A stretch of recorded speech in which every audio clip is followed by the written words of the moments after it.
క్రీస్తునందు ప్రియమైనటువంటి దేవుని సంగమా, స్నేహితులారా, మన రక్షకుడు మన ప్రభు అయినటువంటి యేసుక్రీస్తు పరిశుద్ధ నామములో మరోసారి మీ అందరికీ హృదయపూర్వక వందనాలు తెలియజేస్తున్నాను. ఈ దినము మరొక వాక్యాన్ని తీసుకొని ఈ క్రీస్తు శిలువ శ్రమల ధ్యానాల్లో మనము ధ్యానం చేద్దాం. యెషయా గ్రంథము 53వ అధ్యాయము 10వ వచనం. అతని నలుగుగొట్టుటకు యెహోవాకు ఇష్టమాయెను, ఆయన అతనికి వ్యాధి కలుగజేసెను. అతడు తనను తానే అపరాధ పరిహారార్థ బలి చేయగా అతని సంతానము చూచును. అతడు దీర్ఘాయుష్మంతుడగును, యెహోవా ఉద్దేశము అతని వలన సఫలమగును.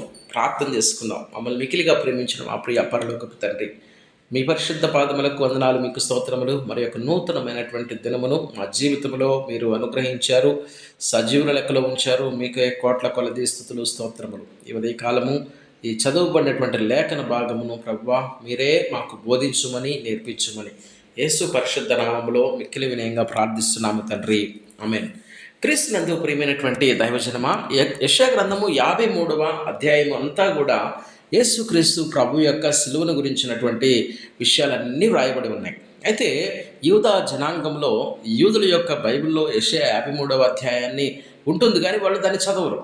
అయితే 53వ అధ్యాయం ఎందుకు చదువుతారంటే ఇది యేసుక్రీస్తు ప్రభువుకి సంబంధించింది అని ప్రొటెస్టెంట్స్గా మనం నమ్ముతాము.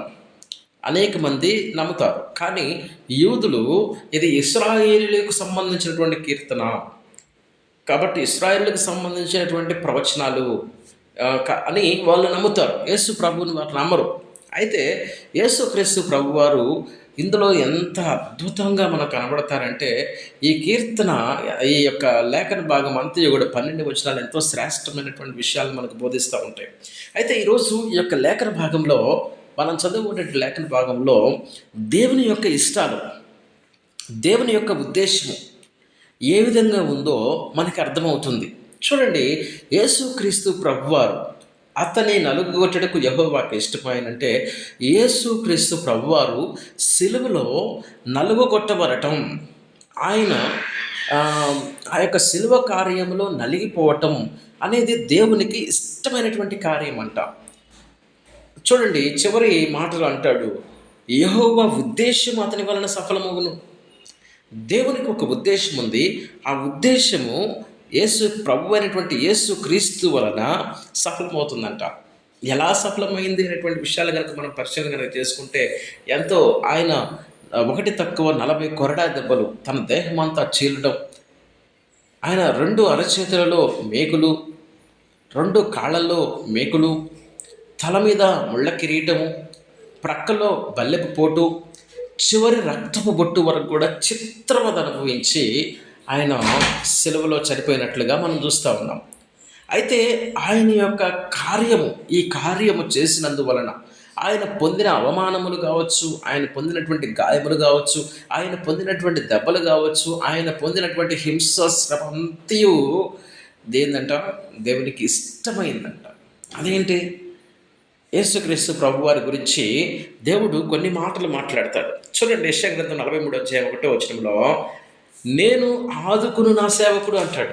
యెషయా గ్రంథం 42 అధ్యాయము 1వ వచనంలో, ఇదిగో నేను ఆదుకును నా సేవకుడు, నేను ఏర్పరుచుకునేటువంటి నా ప్రాణమునకు ప్రియుడు, అతని యందు నా ఆత్మను ఉంచి ఉన్నాను. యేసుక్రీస్తు ప్రభువుని గురించి దేవుడు మాట్లాడుతున్నాడు. ఆయన తన ప్రియ కుమారుడు అంట. మత్తయి సువార్త 3వ అధ్యాయం 17వ వచనంలో, ఆయన బాప్తిసం పొంది ఒడ్డుకు వచ్చినప్పుడు, ఇదిగో ఈయన నా ప్రియ కుమారుడు, ఈయనే నా ప్రియ కుమారుడు, ఈయన యందు నేను ఆనందించుచున్నాను. మత్తయి సువార్త 9వ అధ్యాయం 7వ వచనంలో, రూపాంతరపు కొండ మీద పేతురు, యాకోబు, యోహానులతో ఆయన కలిసి ఉన్నప్పుడు, ఆయన రూపాంతరం పొందినప్పుడు ఆకాశము నుండి ఒక శబ్దం వినపడుతుంది, ఈయన నా ప్రియ కుమారుడు, ఈయన మాట వినుడి.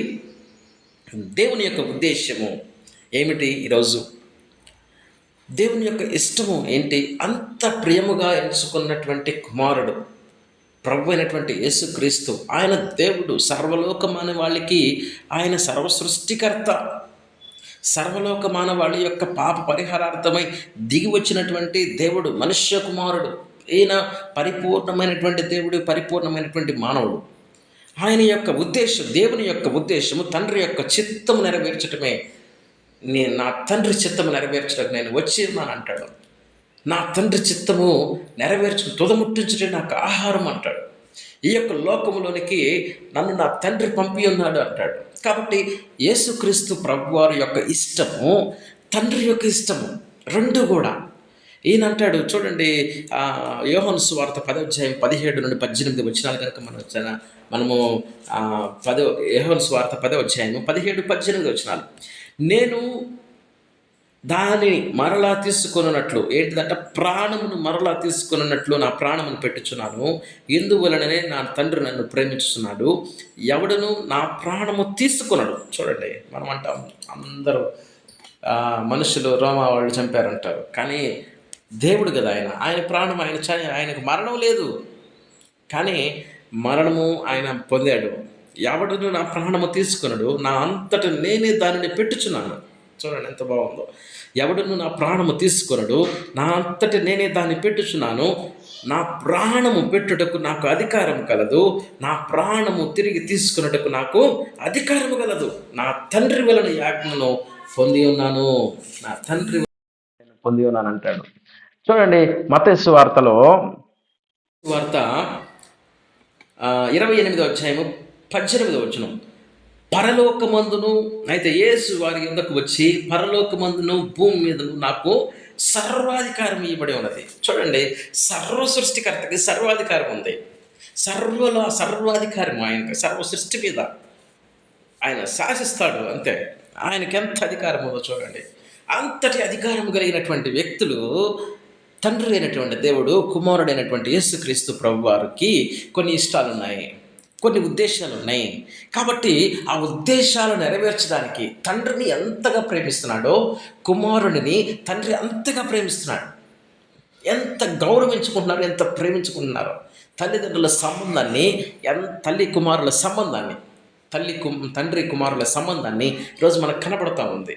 వారు ఎంతగా గౌరవించుకుంటున్నారు, ఎంతగా ప్రేమించుకుంటున్నారు. ఈరోజు మనం కూడా అలానే ఉండాలా. మనకు మాదిరి ప్రభు అయినటువంటి యేసుక్రీస్తే. చూడండి, అతని నలుగుగొట్టుటకు యెహోవాకు ఇష్టమైందంట. ఎందుకు నలుగొట్టాల్సిన అవసరం ఏంది? ఎందుకు నలుగొట్టబడ్డాడు? అంటే మన యొక్క పాపము నిమిత్తమే, మన యొక్క అపరాధము నిమిత్తమే, మన యొక్క దోషము నిమిత్తమే. ఎందుకు ఆయన నలుగొట్టుటకు ఇష్టమైందంటే యెహోవా మన అందరి దోషమును అతని మీద మోపెను. 53:6 మనలో ప్రతివాడు తనకిష్టమైనటువంటి త్రోవకు తొలగిను, మనందరము గొర్రెల మీద త్రోవ తప్పిపోయి మన యెహోవా మనందరి దోషమును అతని మీద మోపెను. కాబట్టి నాకు రావాల్సినటువంటి పాపపు శిక్ష మరణము, ఆ దోషము, ఆ పాపము అతని మీద మోపాడు. ఆయనకి శరీరమును అమర్చి, యేసుక్రీస్తు ప్రభువారు దేవుడు ఆయనకి శరీరమును అమర్చి ఆ యొక్క పాపమును ఎంతగా ద్వేషిస్తున్నాడో దేవుడు. ఆయన పరిశుద్ధుడైనటువంటి దేవుడు, పాపమును ఎంత మాత్రం సహింపలేనటువంటి దేవుడు. ఆదాము హవ్వలు పాపము చేసి ఏదైనాలో నుండి వెళ్ళగొట్టబడ్డారు. అప్పటి నుండే ప్రభు అయినటువంటి యేసుక్రీస్తు యొక్క రాకడ కొరకు సిద్ధం చేస్తూ ఉన్నాడు ప్రజలను. కాబట్టి అక్కడ ఉన్నటువంటి దేవునికి ఇష్టమైనటువంటి కార్యం ఏంటంటే యేసు ప్రభువుని నలగొట్టడం. ఎందుకు నలగొట్టబడాలంటే ఆయన తన రూపాన్ని కోల్పోవాలి. ఆ పాపాన్ని అంతటికీ శిక్ష విధించేశాడు. ఈరోజు మనము కూడా నలగొట్టబడకపోతే, శరీరం నలగొట్టబడకపోతే మనము రూపాంతరం పొందలేము, రూపం మార్చుకోలేము. కాబట్టి రూపం మారిపోయేంత వరకు, పాప రూపం మారిపోయే దేవుని యొక్క స్వరూపం వచ్చేంత వరకు కూడా మనము నలగొట్టబడాల్సిన అవసరం ఉంది. కాబట్టి అతడు తనను తానే అపరాధ పరిహారార్థ బలిగా చేయగా అతడి సంతానము చూచును, అతడు దీర్ఘాయుష్మంతుడగును, యెహోవా అతని ఉద్దేశము సఫలమగును అంటాడు. యెహోవా ఉద్దేశము అతని వలన సఫలమగును. కాబట్టి ఈరోజు ప్రియమైనటువంటి దైవజనం, ఈరోజు ఒక ప్రశ్న. క్రీస్తు శిలువ శ్రమల ధ్యానాల్లో మనం వింటున్నాం, దేవుని యొక్క వాక్యాన్ని వింటున్నాం. ఆదివారం సంఘంలో దేవుని యొక్క వాక్యాన్ని వింటున్నాం. మనము ప్రత్యేకమైనటువంటి కూడికల ద్వారా దేవుని యొక్క వాక్యాన్ని మనం వింటున్నాం, ప్రార్థన చేసుకుంటున్నాం. అంతా బాగానే ఉంది. మరి మన రూపము, మన ఆలోచనలు, మన తలంపులు, మన క్రియలు అన్నీ మారిపోయినాయా? మన యొక్క పరిస్థితులన్నీ మారినాయా? ఇంకా పాపంలోనే ఉంటున్నామా? పరిస్థితులు మనము మార్చుకోగలుగుతున్నామా? మన యొక్క పాపాన్ని విడిచిపెట్టగలిగామా? దేవుని యొక్క రూపంలోనికి మారగలుగుతున్నామా? ఈరోజు దేవుని యొక్క రూపంలోనికి, దేవుని యొక్క స్వరూపంలోనికి నేను మారాలంటే ఉమ్, నలగొట్టబడాలి. మనం కూడా మన కొరకు మన ప్రాణం పెట్టాల్సిన అవసరం లేదు. మన యొక్క పరిస్థితులన్నీ మన మనస్తత్వం, మన తీరు అన్నీ మార్చుకోవాలా. మన ప్రవర్తన మార్చుకోవాలి, మన ఆలోచనలు మార్చుకోవాలి, మన తలంపులు, క్రియలు అన్నీ మార్చుకోవాలా. మార్చమని ప్రభువుని అడగాల. యెహోవా ఉద్దేశము, దేవునికి ఒక ఉద్దేశం ఉంది నీ పట్ల, నా పట్ల. ఆ ఉద్దేశము మనము సఫలం చేసేటువంటి వారముగా ఉండాలి. యేసుక్రీస్తు ప్రభువారు సఫలం చేశాడు. తన యొక్క శరీరం అర్పించడం ద్వారా అపరాధ పరిహారార్థ బలిగా చేసుకున్నాడు. ఆయన నా ప్రాణమును నేను పెట్టుచున్నాను, నా ప్రాణమును తిరిగి తీసి నాకు అధికారం కలదు. ఎంత గొప్ప శ్రేష్టమైనటువంటి తండ్రి కుమారుల సంబంధం. ఈరోజు నన్ను ఆయన ఎంతగా ప్రేమిస్తున్నాడంటే, నేను నశించిపోకుండా నాకు నిత్య జీవనం అనుగ్రహించడానికి యేసుక్రీస్తు దేవుడు తన కుమారుని సిలువ మీద మరణించేలాగా చేశాడు. తన కుమారుని సిలువలో శిక్షను విధించాడు. ఈరోజు నేను మనం పాపాలు చేయాల్సిన అవసరం, అంటే ఆ పాపానికి తగినటువంటి ప్రాయశ్చిత్తం చేయాల్సిన అవసరం లేదు. ఆ ప్రాయశ్చిత్తం అంతా కూడా ప్రభు చేశాడు. ఈరోజు మనము దేవునికి అనుకూలంగా బ్రతకడమే ఆయన కోరుకుంటున్నాడు. ఆయన ఉద్దేశం అది. మనం పాపములో మరణించకూడదు, ఆయన యొద్దకు తిరిగి రావాలని దేవుని యొక్క ఉద్దేశము, దేవుని యొక్క చిత్తమై ఉంది. కాబట్టి ఈరోజు నేను దేవుని యొక్క మాటను విని, ఆయన ఆజ్ఞకు లోబడి, మన యొక్క పాపమును మానుకొని దేవుని వైపు తిరిగి దేవుని వైపు రాగలిగితే ఆయన ఉద్దేశము సఫలం చేసేటువంటి వారంగా ఉంటాం. ప్రభు అయినటువంటి క్రీస్తు ఏ విధంగా చేశాడో ఈరోజు నేను కూడా దేవునికి ఇష్టమైనటువంటి కార్యము చేసేటువంటి వారంగా. మనం చేయాల్సిన కార్యం ఏంటంటే మారు మనసు పొందడమే, రక్షణ పొందడమే, ఆయన యొద్దకు రావడమే, పాపాన్ని విడిచిపెట్టడమే, పరిశుద్ధమైనటువంటి జీవితము, నీతి యథార్థత కలిగినటువంటి భక్తి కలిగే జీవితం జీవించడం. ఇదే కదా దేవుడు మనం కోరుకుంటుంది. మరి వస్తావా దేవుని దగ్గరికి? ప్రార్థన చేసుకున్నాం. మమ్మల్ని మిక్కిలిగా ప్రేమించిన మా ప్రియ పరలోకపు తండ్రి, నీ పరిశుద్ధ పాదములకు వందనాలు, మీకు స్తోత్రాలు. మీరు ఇచ్చిన ఈ యొక్క శ్రేష్టమైన మాటలను బట్టి మీకు వందనాలు చెల్లిస్తూ, ఈ మాటలు మా వెనుకడిలో దీవించి ఆశీర్వదించుమని యేసు నామములో అడిగి పెట్టుకుంటున్నాము తండ్రి. ఆమేన్.